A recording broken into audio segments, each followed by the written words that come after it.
This is AV SuperFriends Off the Rails, an almost regularly scheduled open discussion on audio and video in higher education.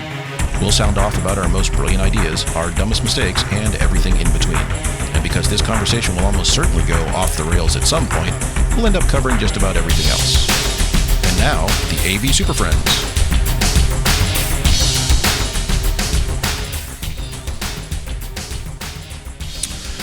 For January 20th, 2023, it's the AV SuperFriends Off the Rails. Welcome back, everybody. Time for another Friday afternoon podcast with the AV SuperFriends. Ta-da! We're here. It's Friday again. It is Friday. A good one. My name's Chris Decter. I'm joined today by Jamie, Mark, Larry, Justin, and Joe Cornwall from Legrand. He's here to talk to us about some secret information he's been teasing. Top secret. Top secret. Going to break the news right here. No. He's going to clarify a bunch of stuff for us. In fact, you know what? This is where we normally say what we're going to cover in the news. We're not going to do that. On today's show, we're going to deep dive into the not-so-universal world of USB. And we have Joe Cornwall, the AV technology evangelist from Legrand, here to set us straight. So, Joe, welcome. Thank you, Chris. Thank you, everyone, for having me on the show. I don't know about setting you straight, but I'll do what I can to at least provide some clarity to the questions, if not the answers. Well, we discussed and decided unanimously that you were the foremost authority on all things USB. So that's why you're here. So you're speaking as the foremost authority. So for whatever you say goes. Actually, it's the voice of reason to bridge the gap between is it really worth it or not? Because we fight each other all the damn time. So it's time to bring in somebody else. Settle the score. So, Joe, I think the best way to start this is set the stage with our general challenges. We're all at universities and we all deal with USB all the time. And so we've all tried to implement USB devices in one way or another in our AV systems. But I think, frankly, just trying that is fraught with peril, regardless of how we approach that, because there are some gotchas and some things work and some things don't. In addition, we constantly get those requests from instructors who say, well, you know, my laptop or my phone or my tablet, it charges via USB. So why can't you just give me USB-C and just be done with it, sort of thing? Why is that so difficult? And it just raises all these challenges. So, I mean, is this a bad idea because the question comes up, when are you doing USB-C? And I think all of us, I know I have done, and I think all of us have either explored it or are doing a system or two in a test case where you have a USB-C I've just thought input, about it. It's just thinking. I'm just thinking about it. Still thinking about it and assessing. But it's not quite so easy. It's just like, I need this other cable here. It becomes this entire kind of ball of wax and if it was just cable, challenge. I'd be all about it. But clearly, it is not just a cable. And if it was just like a one-way transport, then that's fine. But USB-C, as soon as you put the cable there, different people expect different things from it. Mm-hmm. So Joe has something to say. Just go. Just dive into it. Part about USB-C, it is universal. It does everything, even the stuff you didn't think it could do or didn't want it to do. And because it's universal, it will universally aggravate you because it won't do the things you think it's going to do unless you ask it correctly. So you're on our side. Yeah, absolutely. USB Type-C is at once the most impressive connectivity port I have seen in 35 years of AV and the most miserable SOB to deal with in terms of actually making it work. It's insane what we have to do, but when you look at it from a larger perspective, it is exactly the direction the industry needs to go in. Okay. So why? Yeah, you're going to have to sell us on that. Look, no, so this is the thing. We went through this in our industry. We went through this with like HDBT, right? Well, it's HDBT. And then we found out, oh, not everybody does it that way. Mm-hmm. It's universal serial bus. Every damn person that puts it on. Why? Why is this so damn difficult? Every computer, every Mac, Windows, Chromebook, doesn't matter. Yeah. Why? And I started changing over to USB Type-C the minute it became available, and I'm happy to tell you everything in my house, everything in my life, if it's not Type-C, it's out the door as soon as I can replace it. How do kids feel about that? My kid is a 40-year-old economist in D.C. I don't really care. He needs to be out the door anyway. Get out! No, so here's the thing about USB Type-C. Let's take a look at USB. First of all, let's get the name right. Okay. Are we talking about USB Type-C, the connector, or are we talking about USB 4 and Thunderbolt, the standard? Oh. All right, break it down. Break it down. You've already all lost of the everybody above is where the listening. challenge is. Yeah, That's just break it down. What do we need to be aware of in navigating this language? Okay. Type-C is the connector, right? The usual connector we had with the USB was Type A, and then at the far end on the printer or whatever was Type B. And then they came up with Mini, which was just a horrible excuse to finally come up with Micro. And Micro was sort of okay for smartphones for a long time, but it only did a couple of very minor things. And the idea that USB Type-C brought to the table, that USB 4 then encapsulated in the standard, Type-C, the connector, changed the perspective of manufacturers. Because now as a laptop manufacturer, I don't need to have 7, 8, 10 different ports on a machine. Every one of those ports, it might only cost 75 cents for the interface and the metal and all the things that goes with it, but every 75 cents is another $10 in manufactured cost and another $100 to, or whatever they're going to get out of you when you buy the silly thing. So it allowed manufacturers to really streamline their offerings. And here's where the big problem with USB 4 comes about. With all of the things that it can do, it's up to the manufacturer to actually tell us, what did you intend this thing to do? It's kind of like saying, you know what really bugs me? What really bugs me is high horsepower V8 engines, because my God, I can't tow my 26-foot boat with a Corvette. Well, guess what? Chevy will tell you Corvette doesn't tow a truck, but if you take that engine out and you put it into a truck with the appropriate transmission, it's a great power plant. We have the same problem here. The manufacturers, and I've been screaming about this since 2013 or 2012, when I started saying, look, the industry needs USB training. We're talking in AV, and we're not talking about this thing, and it's going to become pervasive. And what happened? 2016, Type-C was launched upon the world. By the way, Apple was one of the key manufacturers. There were a number. It's kind of like high-definition television, right, where we had the Grand Alliance. There's a USB implementers forum. So all of this stuff comes together. And what didn't happen was the industry organizations didn't provide the manufacturers with guidance saying, here's what you have to tell design engineers so we can make your stuff work with everybody else's stuff. And as a manufacturer, if the only thing I'm concerned about is my phone working with your TV in your living room, then I've missed the whole point of what we're doing with USB. It is the AV unicorn. It delivers everything through one port, but you better know what you're asking for.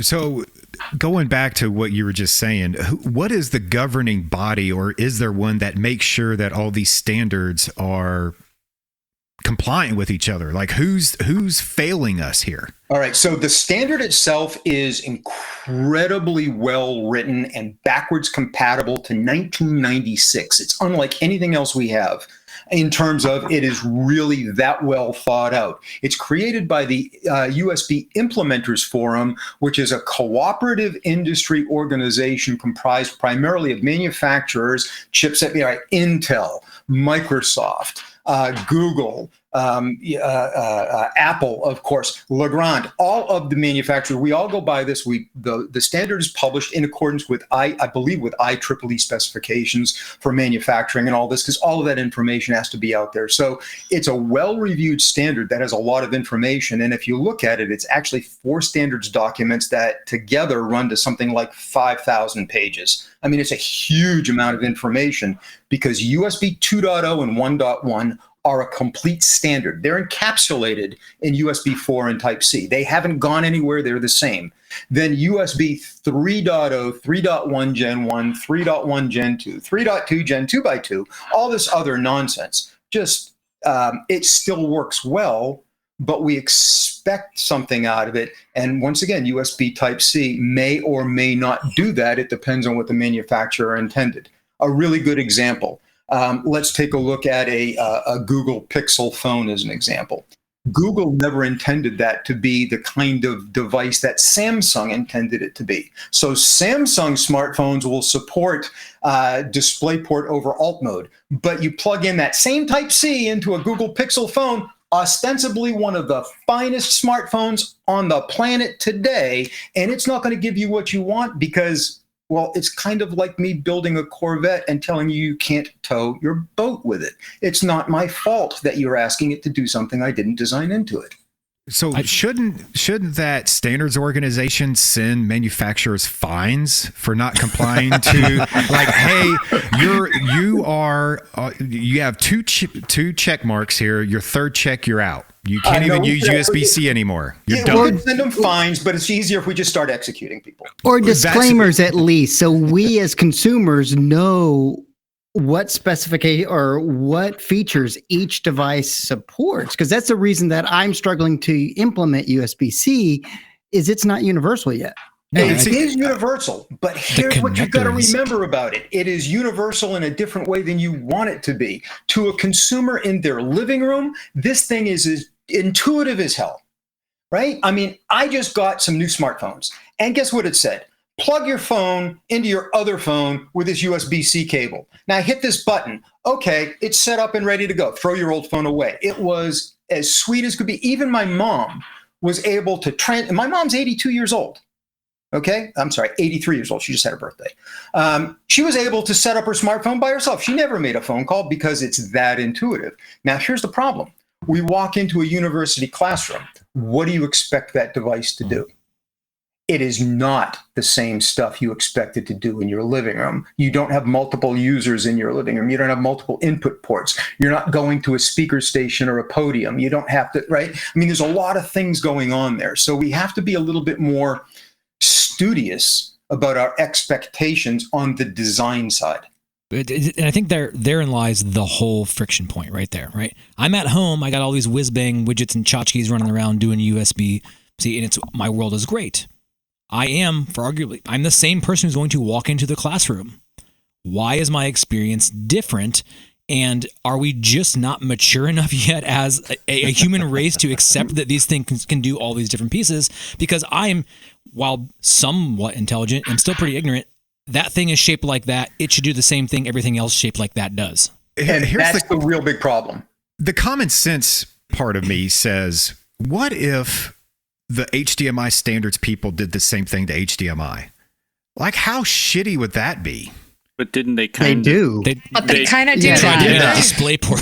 Yeah, you only have to meet well, part of the spec to be labeled as that version of HDMI. Yeah. But when I plug in here and plug in here, it works. And then I do that with USB, it does not do that. Try that with HDMI 2.1 and get back. Exactly. Okay? Yeah, it depends on what you're trying to do with HDMI, right? Like if you're a gamer and you really, really care about, say, for instance, variable refresh rate, and you have a device that's labeled HDMI 2.1, and that's supposed to be a feature of HDMI 2.1, and you're like, great, I've got my HDMI 2.1 cable, I've got my HDMI 2.1 display, I've got my gaming console, I should have variable refresh rate end to end.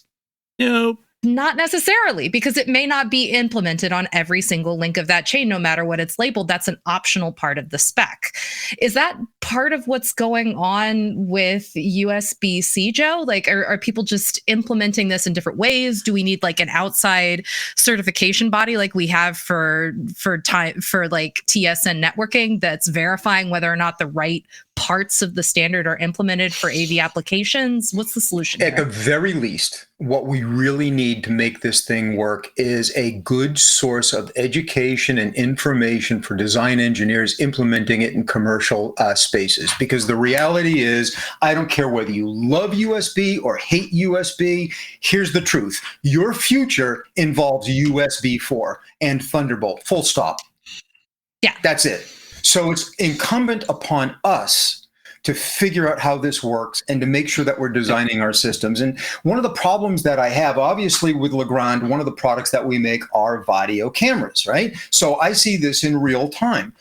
You can buy a camera that has a USB input, or you can buy a camera that's NDI, or you can buy a camera that is SMPTE 2110, whatever format you want. They all have different price points, but they're the same camera because the interface has various levels of complexity and licensing. So what happens? You pick the one that's the cheapest, which is USB, And then you tell me you want to connect it via 30 meters of cable to a matrix switch with 200 cameras and 15 microphones for 5 users. Nope. Wow. No, you cannot tow that boat with a Corvette. Let's get back to that. That's not what this was made for. What can I do in that environment with USB Type-C? I can make it very intuitive for the user that walks into the classroom if I design the rest of the infrastructure properly. And oh, by the way, here's the gotcha. Some of the parts you need to do that, they don't exist yet.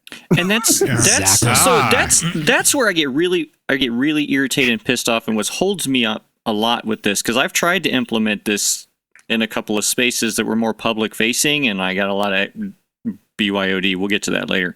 But you don't know what this particular whiz-bang is actually capable of.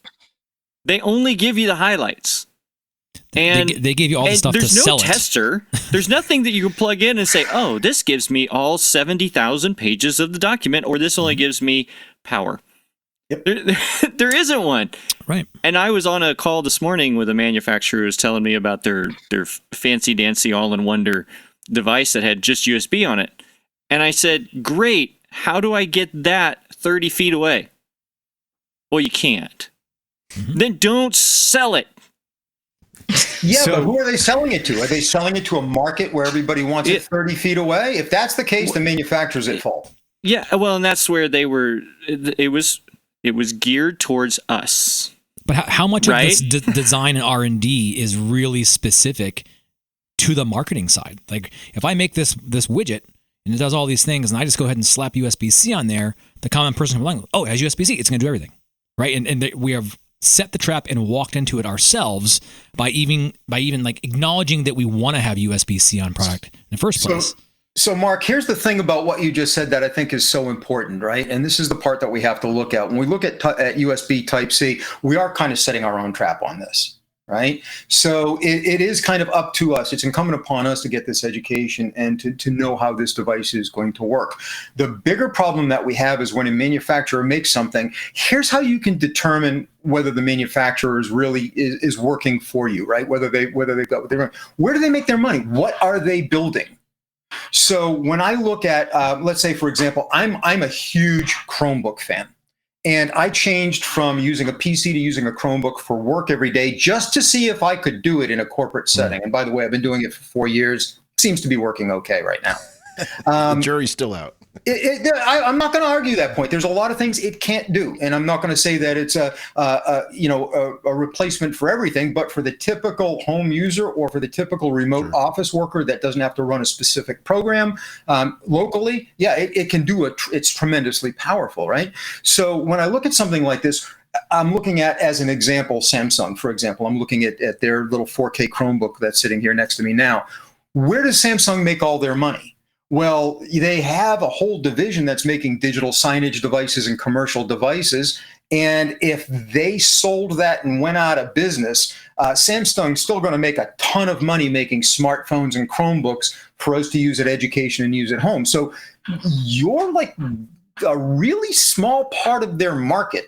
Now let's take another look at it. Let's look at one of the big manufacturers that would generally be supporting us in the AV industry, somebody whose name ends in Tron. And there's a bunch of them, and I'm not picking on them, right? So pick the one that you want. We will. Right. AMX. And I'm down with that, right? I don't know any money, so I'm down with that. Okay, so you pick whatever company that's doing that. Here's the problem that they have. First off, they've got to figure out what Samsung's doing with their stuff so they can make their own things work with the Samsung gizmo and then work on the other end. And then, by the way, they have to hope, and this is the hope part that a manufacturer deals with, they have to hope that when you buy their gizmo, you know what to do with it and what to expect. That is part of a marketing program. It is my responsibility to tell you what my product can do, but I can't tell you what my product does with every other product in the world. I can only tell you what I expect it to do, and I guarantee you're going to find some application I didn't think of, and then you'd be like,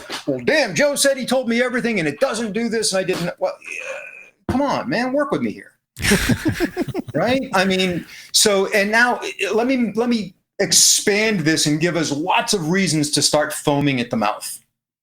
USB Type-C replaced USB 2.0, it replaced USB 3.0. It is going to completely replace HDMI on mobile devices. In fact, it already has. It's a global standard. It's not going anywhere. But USB PD 3.1 was ratified in April of 2022. We now have a device that can handle up to 240 watts of charging power. What could possibly go wrong there? Power my house. Right? I mean, the system itself is incredibly intelligent and will do a wonderful job. But now all of a sudden, you, as the responsible party for a university's AV assets, are putting in Type-C. I expect it to charge my laptop, which wants 90 watts, but you didn't know that you needed an EMCA cable to do that. Or I didn't know that I needed an EMCA cable to do more than 60 watts. Or the person before you bent something. Yeah, you know what? It sounds like that I want to extend that 240 watts about 333 feet. Yeah. Like I really want to extend that. So going back to that, we mentioned that earlier. I think this is a universal agreement on our side. Is it true, or is it stupid or not stupid to say never extend any USB or you're looking for trouble eventually? Not can you? Any USB? That's my rule. Let's build the box. Let's build this box. Can you reliably extend USB in the C domain? Yes. So that you can more than 100 feet, 200 feet, whatever it is, and trust it for more than one 24-hour cycle. I just want 20. For God's sakes, just 20. Let me answer that question unequivocally. Yes. You can extend it. You can extend it with absolutely every feature USB Type-C is capable of. I actually have a prototype cable right here in my office that is 100 feet long, USB Type-C. It will do all video. It will do data. It will do charging. It will do everything I want it to do over 100 feet. Do you want to pay for this cable? I'm thinking it's not going to be in anybody's budget anytime soon because it's a really complex piece of gear that's utilizing fiber optic links as well as copper. So, I mean, it's not an easy thing to do. When you say never extend USB, there's a lot of reasons that I said that. Mainly just because there's easier ways to deal with that signal on the back end. Yes, there is. Yes. Right? Like keeping SDI standards and other HDBT standards and leveraging those infrastructures and that cabling to not specifically extend even USB 2.0 by itself with a separate extender, because that shit just sucks. It's burned me so much. Now I'm on board, Justin, because I thought you were talking all about USB. I have made a rule. KVM over. I won't do it. None of it. I'm done. I have done. We were all early adopters and have been burned and are just we're not doing it again. Right? No, I can completely understand the bad taste that was left in your mouth by an industry that didn't quite get it right on its first go-round. May I remind you about HDMI in 2010, when probably everybody on this call would have said, you'll never see this in my university. Skew-free cable. Right, and then in 2012, it was like, damn, we might need this. And by 2015, you're saying, what the hell happened to iOS 9? Nothing is working anymore. What is this HDCP thing, right? I mean, we had a whole lot of a learning curve to now you guys feel comfortable with HDMI. And Justin, there's no way you'd say I would never extend HDMI because you do it every day. Oh, yeah. All right? Throw it all on the network. And however you extend it, guess what? You can extend USB Type-C over the network the same way. I don't trust it. Yeah, well, you shouldn't because it's brand new and it hasn't been tested. Don't be. I don't trust it. I'm like, Why do you need to extend it over the network? Is that really your best design? See, I'm not solving any problems by doing that. I'm creating more problems for us down the road. Thank you. Thank you. The problem is we as an industry want to do things the way we've always done things. And I want you to go back to 2005 with me just for a second, okay? In 2005, if I wanted to extend video, I could just put in a VGA cable and some monster distribution amplifiers along the way. You want to extend it 600 feet? Man, that's just horsepower. No problem. Why can't I do that today? Because this thing is 80 gigabits per second. It is faster than anything but the most experimental LANs that I've seen in universities. This thing, I mean, you tell me, what does a 40 gig network switch cost from Cisco? Too much right now. Too much that I haven't even shopped for? A huge amount of money. Well, that's USB 4 is 40 gigs. So what you're asking me is, why can't I extend a 40 gig link with 240 watts of power over my Ethernet LAN?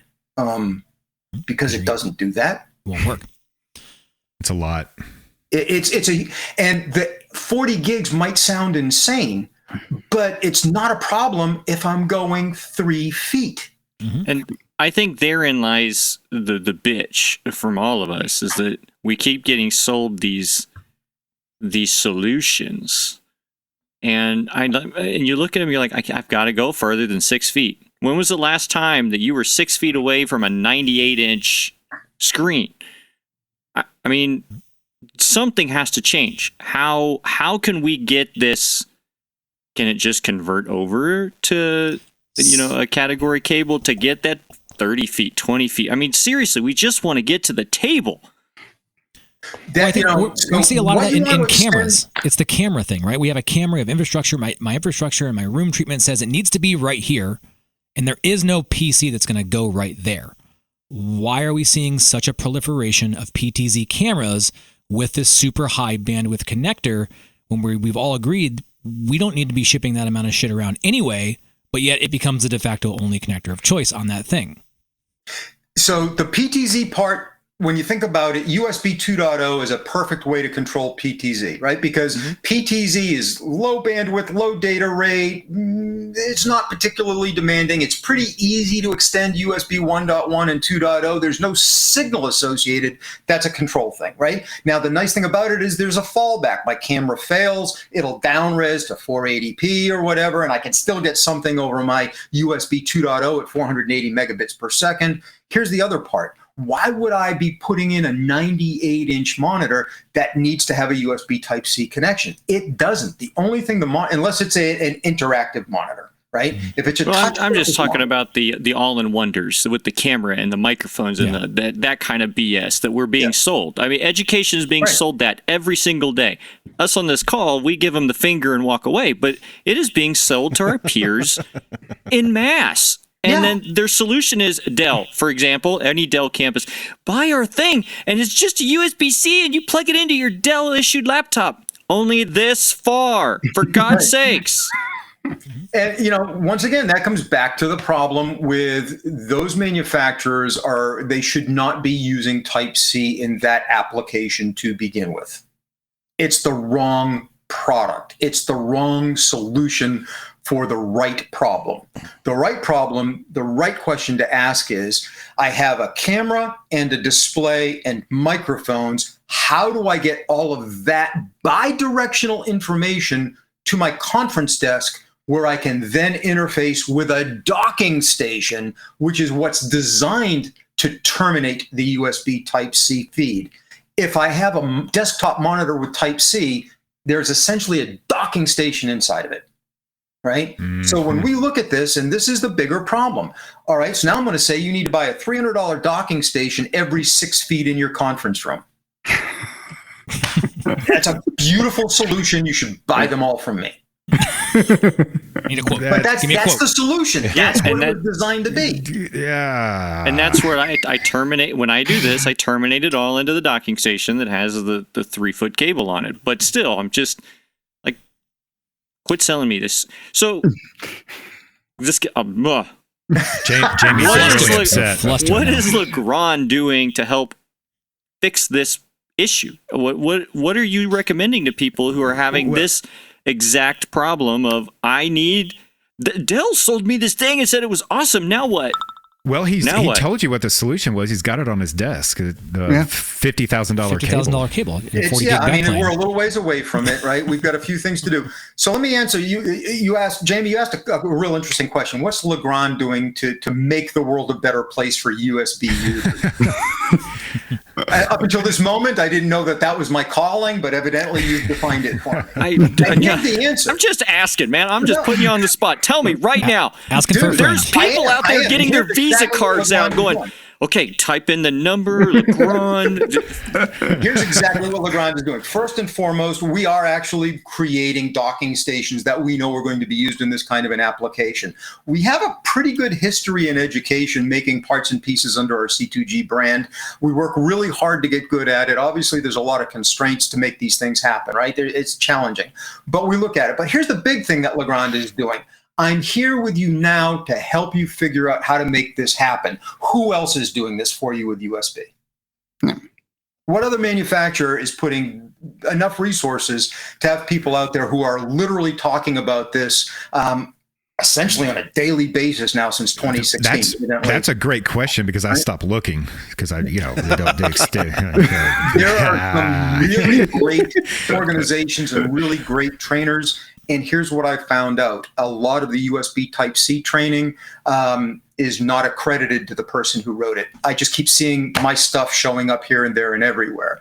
We need a greater effort on the part of manufacturers to, A, be able to train the AV engineers, the IT engineers, the folks that are in these institutions on how to deploy this product. We need to have better empathy and outreach so that we can understand what you need it to do. And then there should also be a better, a better discipline about telling you what our intentions are for the products we're going to build, right? Manufacturers get tight-lipped about this sort of thing. But let me give you an example, right? Everybody wants to know where's the matrix switch that has USB Type-C inputs and does all the stuff that every other matrix switch that you use that's got basically an HDBT backplane that it does. Well, oh, good Lord. To do that is not impossible. It just requires that you have to, with USB, unlike anything else, there's no production switching. You have to literally change the host. None of the peripherals in USB initiate a conversation. It is only initiated by the host. So the peripherals can only answer to the requirements of the host. So here's the problem. You unplug your device and then somebody else plugs a different device in. We've changed hosts. How can I do that with a push button so that I have 6 hosts? Well, now essentially you have to have 6 computers that can, or a computer that can be a host and can emulate, right? So now we're talking about a hybrid network type system. It's just incredibly complex because unlike HDMI or HDBT or DisplayPort, which are unidirectional, they're a river carrying huge amounts of data to a display. USB can do that and simultaneously can be carrying a river in exactly the opposite direction, like the Mississippi flowing backwards, right? But simultaneously has these lower power things. And simultaneously, it should also be putting gasoline into your outboard motor so you can drive either way on. I mean, come on, this thing does everything, but we're asking it to do the one thing it wasn't designed to do, and that is be simple. Mm-hmm. But you just described it, right? We're asking it to do this one little. We need it to do video and switch video, but that's like just this little tiny spoke in the wheel of opportunity that it can do. Like for those that are doing it, are you really asking this to do the wrong thing to begin with? Should you not even be looking at USB-C as a video transport as your primary goal to solve for? USB-C is never going to be a video transport behind the walls. USB-C is a desktop transport. Full stop. That's it. End of the conversation. It is designed to go to a terminating interface within an arm's length. I can extend that. The industry can extend that. There's a cost. And oh, by the way, there was a huge cost to extending HDMI in the early days as well. HDBT, much as I love that technology, took them a long time. And oh, by the way, the problems that we talked about before we got on to this conversation about HDBT, that wasn't HDBT. It was manufacturers trying to make it their own and therefore making it incompatible with semiconductors' vision of what it was going to be. Right? So we're in that same boat right now. We have manufacturers that are trying to make USB-C into what they think you want it to be so they can capture short-term sales. But what we don't really have happening is a larger form of education going, should we be asking it to do this in the first place? Should you be putting in a USB camera? Now, when I say USB camera, I'm talking about USB for the payload, not for the PTZ. USB for the. Should you be putting that into a classroom where it needs to be extended 100 feet? My answer is absolutely not. Right. I know somewhere there's somebody designing the new Zon or Soft headquarters somewhere who thinks they're a smart ass. They're going to put USB everywhere in all their conference rooms, everywhere like that, and they're going to expect them to just come in and drop all these weird prosumer cameras in there, and they're all just going to work. So there's obviously a disconnect going on from like what we're seeing from people just in the industry at large. You're absolutely right. And so let me turn the question around on you. Do you currently have a solution where if you had a space and you had 3 different cameras in it, do you have a reliable solution to switch between those 3 cameras and extend them? SDI. Yeah, SDI. SDI, yep. Okay, Oh, great. yeah. NDI, SDI, yeah, whatever. Yes. NDI's coming. Not yet. Yes. No, it's not. I'm down with that. I think those are great answers. I think, ST2110 over the network also for production from SMPTE is also right with 2117. These are absolutely the right answers for what you want to do. I would say with the exception of SDI until we get into a HDCP enabled device, right? But cameras aren't HDCP. So then the question is, okay, that's the stream coming into your device. The stream going out of your device going to a display, that's HDCP. Do we have a reliable way to extend that every space? Yes. HDBaseT or AV over IP. Absolutely. Or both of them. The new HDBaseT, of course, allows gigabit Ethernet to ride on the same cable, so you can do both of them over the same link. All right, so we agree that we have an INSI and an Audi that work perfectly in your environment, right? Yes. Most of the time. Where I'm going with this, right? So why are you asking for something new to replace those? Because Oprah says I need this camera. Oprah sold me this camera and it worked for everything on her show. It needs to work in my room. And faculty want to bring in their thing and not look at an HDMI cable or deal with adapters. They just want to plug in a USB-C to a laptop and just move on and expect everything to charge and Ethernet and video and audio. But Justin, if you do it right, they don't have to. This is unicorns and rainbows. Right? If I walk into one of your classrooms and you have your matrix set up so that the outgoing video is going where it needs to go, the incoming video is a single port, you bring it to that podium, the only thing I have to do is terminate the USB Type-C. So I put in a high-quality docking station, and I would do Thunderbolt at this point because Thunderbolt, USB 4 is a subset of Thunderbolt, okay? So I put in a Thunderbolt docking station that gives me 3, 4, 5 monitors, whatever I need. It can do display link, it can do DisplayPort, it can do alt mode, it can do all of these things. It has an HDMI converter in it. I put that there, and then as a member of your faculty, I don't care what I plug in. The only time I'm going to be disappointed is if I plug in a device that literally doesn't do video and I expect it to do video, or doesn't do audio. I mean, at some point you have to sit back and go, man, I'm sorry, but you can't bring a screwdriver and tell me that this is all the tools you need to work on a car, right? You're asking it to do too much. But the reality is we can make a system that is intuitive and easy to use for the end user. Here's the real problem. It's going to be more expensive and more challenging for you to design. And the manufacturers that are selling you the wrong thing aren't telling you that because they want to sell you a thing. And I mean, you've got to rely on the people that you're working with. So if they're telling you bad information and they're telling you it can do something, or they're telling you can extend it in ways that you can't, you got to call bullshit when you call bullshit. Pardon my explicit language. That's acceptable. No, we're going to allow it. And I think that's a very.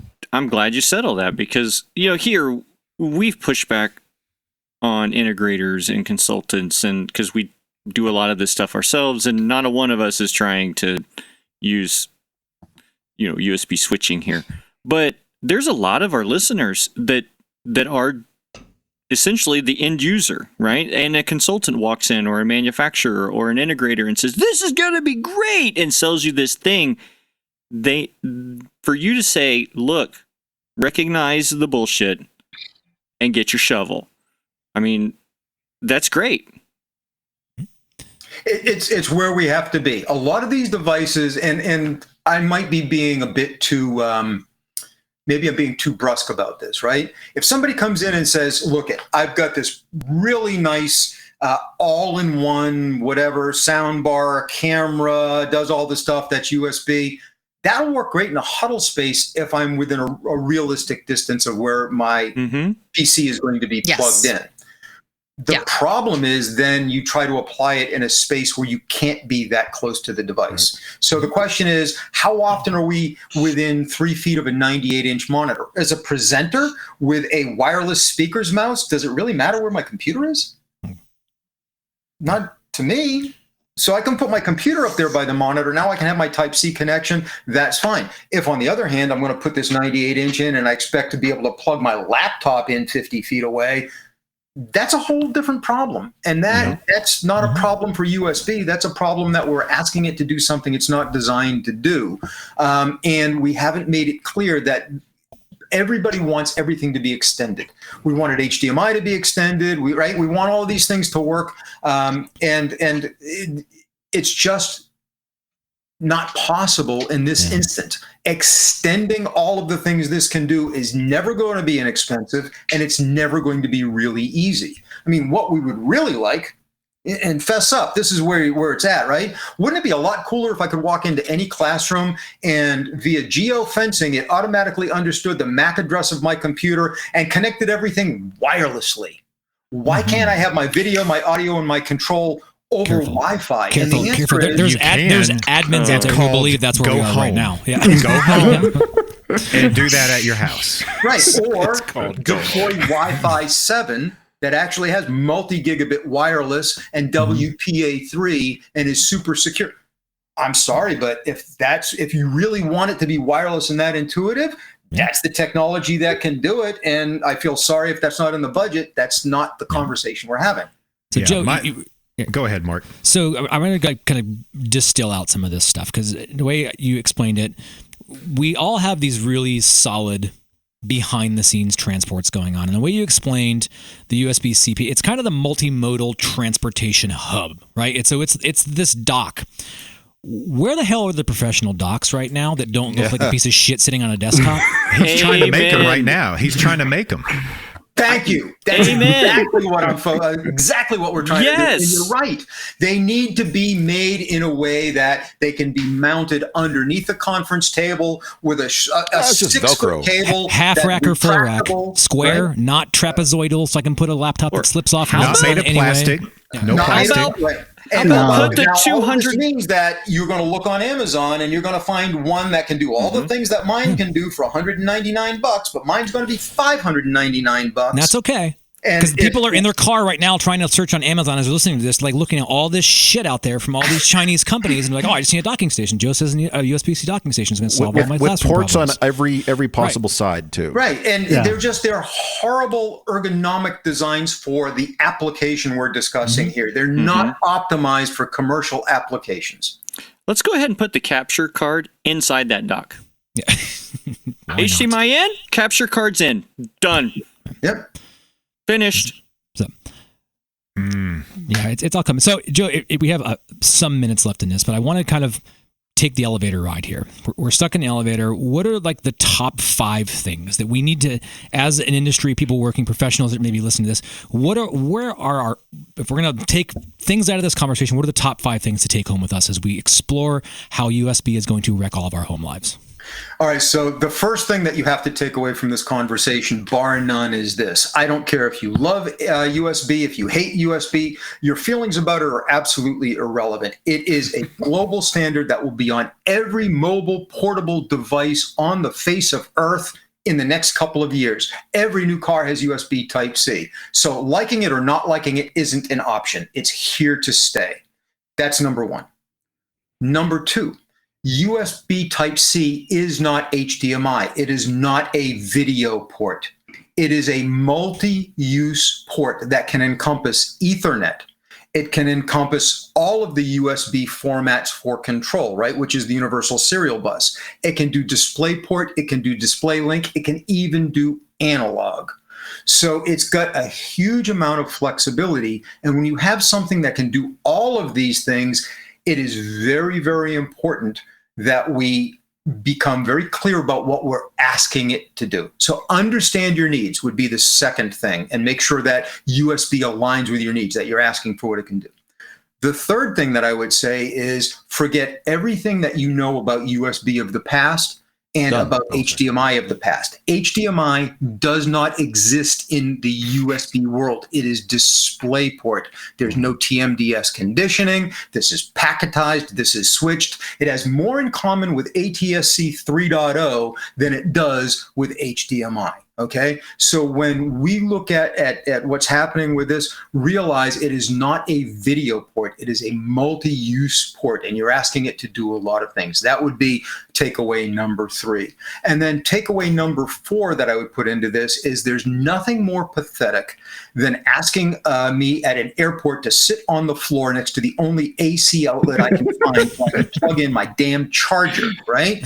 It's even worse in any kind of a classroom. Let's realize that if every device from smartphone to tablet to laptop is going to be USB Type-C enabled, it's incumbent upon us to think of that as a power source and to deploy it the same way we were deploying PoE.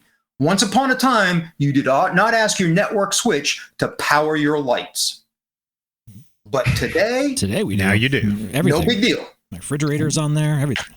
Yep, all this stuff. So when we look at this, fridge. realize we need to be thinking about USB. It's fine for me to put in USB Type-C for charging only in spaces where I need to charge my device. There's nothing wrong with that, right? Almost all of them have two ports, except for smartphones. But almost all the computers are going to have 2 ports. I can have one for charging, and then I can convert to HDMI if I have to go into some legacy equipment. Hell, I can convert to VGA to go into legacy equipment if that's what's required. But the big part of this is charging is not the same as signal content, is not as the same as data transfer. They're 3 entirely different systems, and this does all of them. And to me, that makes it damned impressive. So it's coming. We got to prepare ourselves. It's going to be a thing. Okay. What about those who are listening? They're like, man, I need to go learn more about USB. I'm going to be deploying it. I know it's happening. It's a reality. I have to go learn something. Where are the top resources? Where can somebody go and train themselves or their staff members to get ready for this change? I'll butt in on that one. Joe, they just need to sign up for Joe's webinars and sit there and absorb like a sponge, right? But Joe, go ahead. It's not even a webinar. We have these already recorded on Legrand's AV University. This is education on demand. I start with the most basic of USB. I go all the way through USB Type-C. I'm creating a new USB to take it even to the next level, how to properly design with USB. I just put that in for certification for Avixa. For the upcoming show, I'll be presenting it. So go to Legrand AV University. You can find it on Google. It's free. You'll get CTS credits. And yes, let me toot my own horn. You're going to find the best USB training in the industry on that webpage, and I know it because I put it there. Nice. Yeah, I'll concur. I signed up for the webinar. I went through it, and I think we were talking about this before the show. I was trying to fact check Joe, and it was going so fast with so much information I didn't know. I just gave up and was like, okay, I'm just going to sit here like a sponge. Just take it all in. I don't have all the answers, but like I said, a big part of my job is to make sure that I can help us all to understand the questions that we're asking. If I can do that, then I've been successful. Okay. Joe, I did have one question I wanted to ask that we haven't. You mentioned a few times, you talked around it, we touched on it, but this idea of the cabling, the cables between USB-C devices, and knowing what they can and can't do. And you had mentioned in the past that these are what the EMCAs, the electronically marked cable assemblies, identifies the capabilities of those cables. How do we find the right cable? Because you can buy USB-C cables for $3 for, as you said, $40,000 sort of thing. How do we find the right ones for these applications to know that I'm going to be able to transport what I need to transport between the devices I need it to transport? That is such a great question, Chris. So let me try to answer it as best I can. So you know how HDMI 2.1 now has this whole, or HDMI has this whole thing about color and speed, but as a manufacturer, you can't say 2.1 or 2.0 or 1.4. What I can say is, this is designed for variable frame rates. This is designed for this resolution, right? Same thing happened with USB, probably one of the stupidest decisions I think the Implementers Forum ever made.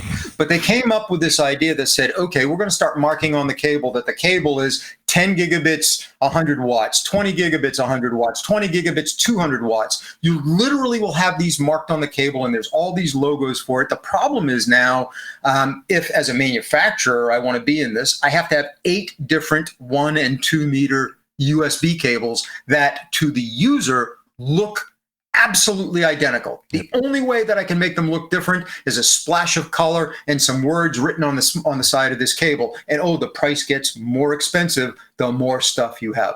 These cables are active components. There is intelligence built into them. There are chipsets built into them. They're really amazing what they can do. And there is proposed a labeling system that might make it easier, but making it easier also means we have 8 different flavors of ice cream, and they all look the same from the outside.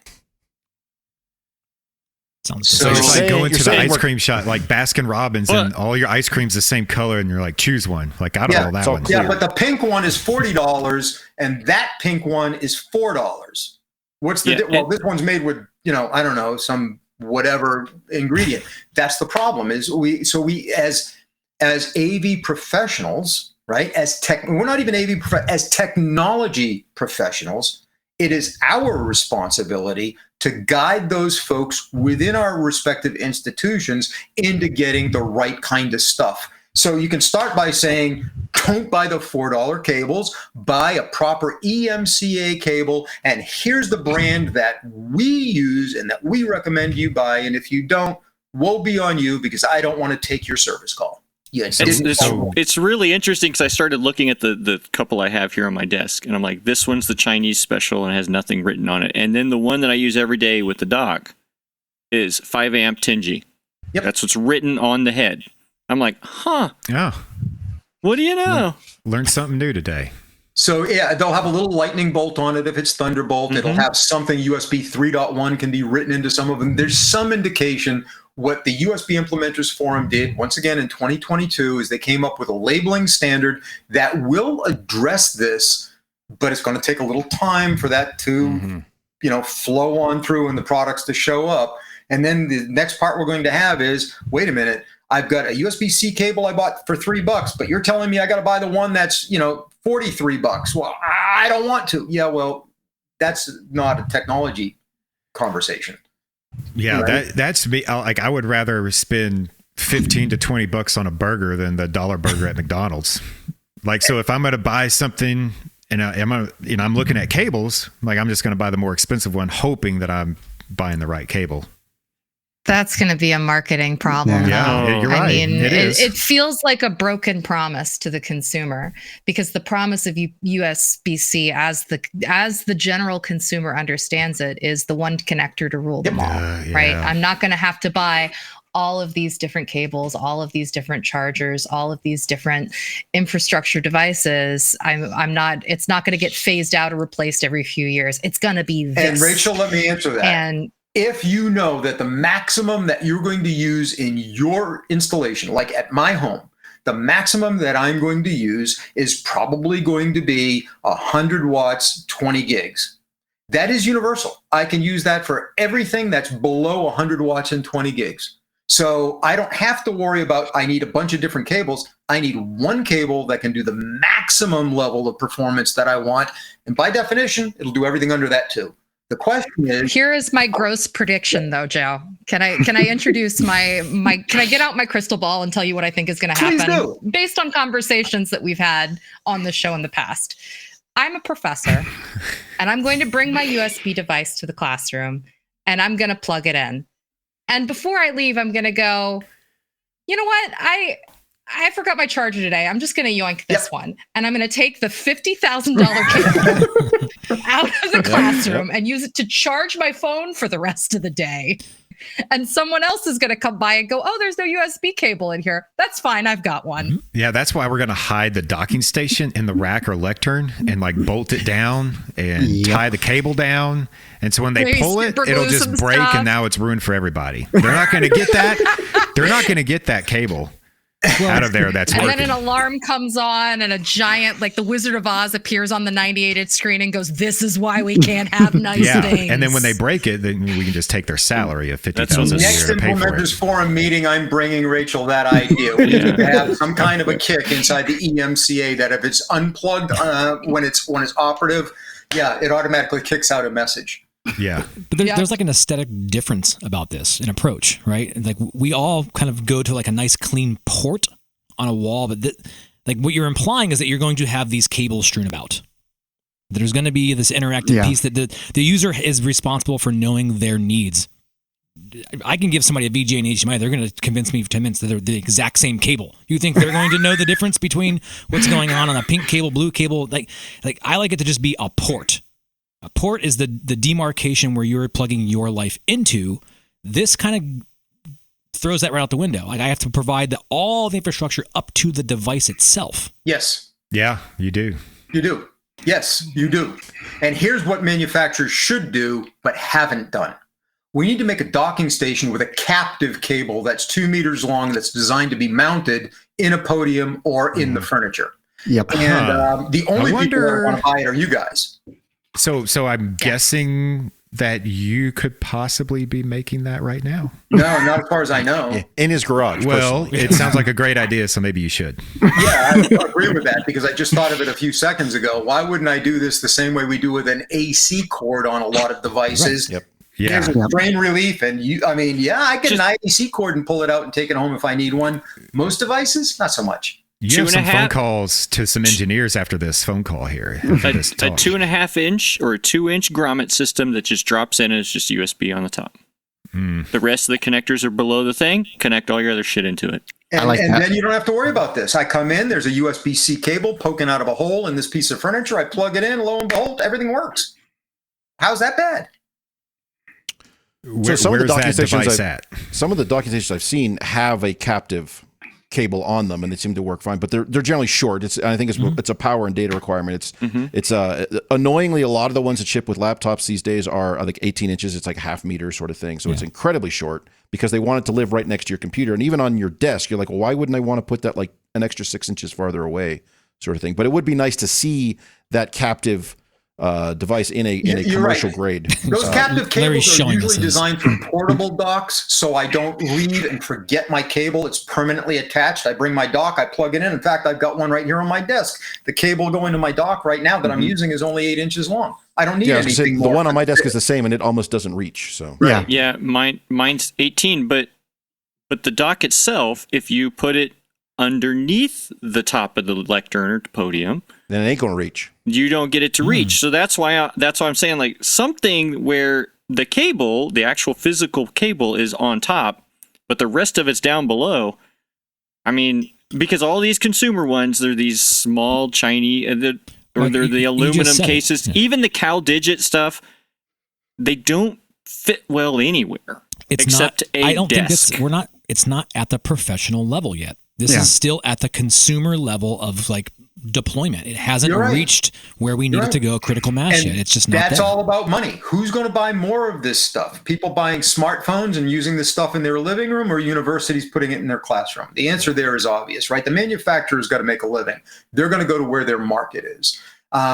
Now, Jamie, what you just said was really interesting because here's the other part of it. It's not hard to make a docking station that's designed to be mounted properly that has a captive cable that's 2 meters long. From a manufacturing perspective, and here's the other part. A 2-meter cable isn't a big problem because I don't have to make that the thinnest cable in the world so you can take it with you and it fits nice in your computer bag. Does it really matter if it's a 1/4 inch in diameter, if it's permanently attached and it comes out? In fact, I would say it's better. It's going to have more strain. Yes. It's going to be right. So make the cable as fat as it needs to be, within reason, of course, to do the job 6 feet away. Give me 20 gigs over that 6 feet, which we know we can do. right? I mean, it comes back to the same question. Can I use a category 5E cable for 10 gig networking? The answer is absolutely I can, as long as I don't go more than 30 meters. It's fine. And I think there's a lot of, even in the homely use, there's a lot of folks who want to tuck these things into and have the clean desk, the modern clean desk, where it's just a monitor sitting out. So this isn't just an our problem. I mean, this is at home as well. If you're thinking about putting it on your kitchen countertop or next to your big screen television to use it as a monitor, it's just, God, everything is so Walmart special right now. Everything. Yeah, my wife is on my ass about all these cables laying all over my desk, and I've got 3 USB-Cs here, and that's it. It's like, why can't you just have one cable? I'm like, I don't know. Plug them all in. It's just, the docking Joe said I station, can. Like, it's Joe Cornwall's fault because of that and this. Yeah. Yeah. Put that on my tombstone. It was his fault. USB, it was all his fault. That's right. It's the title of the show now. It's always the guy that tries to explain it, right? It's step in. Shoot the messenger. Thank you. I'm in. No problem. Just make sure you have good aim. I don't like to be wounded.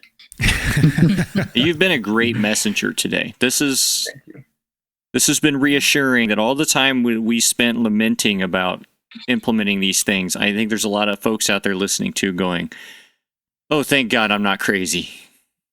Probably a lot of folks are like, you know what? I'm just going to wait another 5 years. I'm just going to let it mature before I even I'm going to go back to VGA and wait it out and see what happens. Man, I miss the days of composite video. Give me coax or give me def. Yeah, we're back on coax. We're putting in SDI still. Yeah. Did a lot of it. Yep. So we had one question we were going to ask everyone on the panel, and I guess we can do that while Joe's here, and he can tell us if we're right or wrong on this. So question for the panel is, do you have any immediate plans to add USB-C connectivity to your teaching lecterns? Are we, in doing so, are we replacing HDMI, or are you leaving both of them there? What's the plan? And we'll just run around the horn real quick. I'll tell you right now, if I'm doing it, I am always, at least, well, not always, for the next foreseeable future, for the next few years, I'm leaving HDMI there as well, because that's the backup. Who's next? Me? You're talking. Go. Okay, go. So, yeah, I'm kind of more like Chris, but maybe even more apprehensive. So I've got one project where they're wanting 2 or 3 different USB connections in different areas of in this specialized room that does all kinds of stuff and for multiple users, and trying to talk them a little bit back off of that. I'm not sure I'm going to do it yet, although I might do it and just say, I told you so, and pull a Jamie, to be determined. But I am not deploying this widely in classrooms. It's more of a specialized situation. No, we are not doing it from the client-facing side here yet. We do use USB-C and the like in conference rooms, but it's last mile thing, right? It's connecting peripherals to a computer that's living within arm's length of the things, and the clients should never ever interface with those things. But I will be looking for docs, professional level docs out of those conversations. I will take that. Yeah, I think that's the absolutely. Because of supply chain issues, I've actually already ordered my equipment for the next replacement cycle, but the next 5 years, pretty much. But I am like taking this chance to think that I've probably haven't worked hard enough at looking at USB-C solutions for the classroom. So I think I'm going to be in the same boat as Chris, that when I redesign, I'm going to keep my HDMI, but I'm going to also try to implement an ecosystem that supports, and that's where I always go back. I can support USB-C, but I don't want to support bring your own device. And so at that point, this is what happens. We end up arguing with ourselves over this shit, and it frustrates us. And that's why we're on this call, to make sure we're not all insane. Yeah, I don't want them to bring their own device, but they can plug in their USB-C, and I'll be happy. Okay, so I've been dabbling with it more frequently. I had a space. Yeah, but knowing you built something of your own. Almost. I did have a space that had local and a lot of presenters that came in off the streets. And what I did was I had a way to duplicate the audio and video into 2 separate USB streams. One went to the local resident PC. The other one all terminated into a dock that supplied the 65 watts of power, the basics to keep your laptop alive for a presentation. And I had the worst problem I had was originally I put a 10-foot cable on this dock, which bit me in the ass and left marks. So we pulled that back to a 6-footer, and it has worked very well. In fact, to the point that it was requested more. I also, to Chris's point, I also leave just a standard HDMI because I don't always trust what enterprises, how they lock out USB ports and things. So I put the enterprise, just the plain old HDMI there so they could just fall back to the standard old plug-in video and go. I am starting to deploy it more frequently. And it all terminates in a dock. My biggest bitch is that I can't really secure this dock anywhere convenient because of the cable limitations. If I leave the dock on top of the table, to Rachel's point, it becomes somebody else's dock. If I put it under the surface of the desk, podium, whatever, if I put it under the surface of the top, I am at the very edge of the acceptable cable length. And it causes me issues. So that's been one of my biggest gripes. But I've even had pretty decent success of when they used the USB-C with their standard old laptop off the street, and they can get the in-room audio and the in-room cameras and power and network and all of the things just through that dock. Every now and then I get a ticket, and most of the time it's because whoever the user is locked out because of their enterprise management system, not because the dock stopped. Somebody else was able to use it, just not that person. So I've been actually putting them in more and more and more. Now, I am also very guilty of buying not the cheapest dock, but the medium dock. The next cheapest. Well, because it's still an experiment for me. It's still a pilot program, and I didn't want to invest in $9 billion docks when I wasn't convinced that they were much better than the, let's just say, $600 dock or the $500 dock. So I just scooted it back to that middle tier to see what happened, and I've had more success than I thought I would, but that is very low numbers. That's maybe 15 spaces so far, maybe. Gotcha. There was a metric of success here that came to my mind. And 4. When we went through this, and I think I will go to more USB-C deployment as soon as VGA dies. When I don't see that shit coming around and people stop asking me about it, then I will know Still that shipping on collectively projectors. Yeah, awesome. we will have gotten to the maturity level where we can maybe have this discussion. But I have yet to see a VGA to USB-C adapter. Not USB-C to VGA. VGA to USB-C. VGA to USB-C.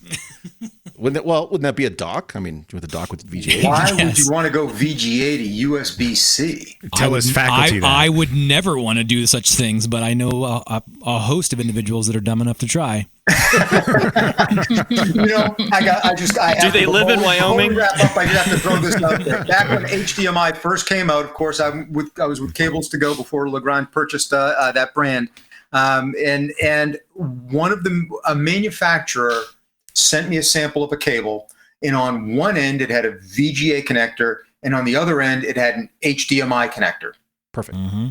Did it have There a was big nothing brick in in the it. middle? Oh, it was just a straight cable. It was a straight cable soldered to both connectors. Test this and see if I think I still have it somewhere. I was laughing so hard. Can you ship that to me? Can I have that? No. You know how Those are much? special. You know how many? Bring you know us some how much branded chaos I versions can of cause that. with Yeah. that cable. Well, Justin, those are available. And Mark, what was that room we ran into? It was in It the was the athletics department where we yeah, had it was every like the adapter under the they sun. had a in one string thing. of adapters that somehow they made the connection. I think it went down to composite video at the far end, and it was like this chain of All adapters, and it gaff taped actually together, worked. yeah. So credit to them, whoever figured out what random combination it was to get from HDMI to like composite through these adapters. Like, all right, fine, but it was terrible. It works. Yeah. So, yeah, I think that'll be the demarcation when we know we have gotten to the point where we can be at a maturity level to handle this in the public at large. Well, And also when on are a- manufacturers going to let it go? Get rid of the goddamn VGA. On a personal level, this was on a personal on here. At, Just we you. were I was personally forced to implement USB-C because the request came from the university president. He said, in my new conference room, I want USB-C at the table.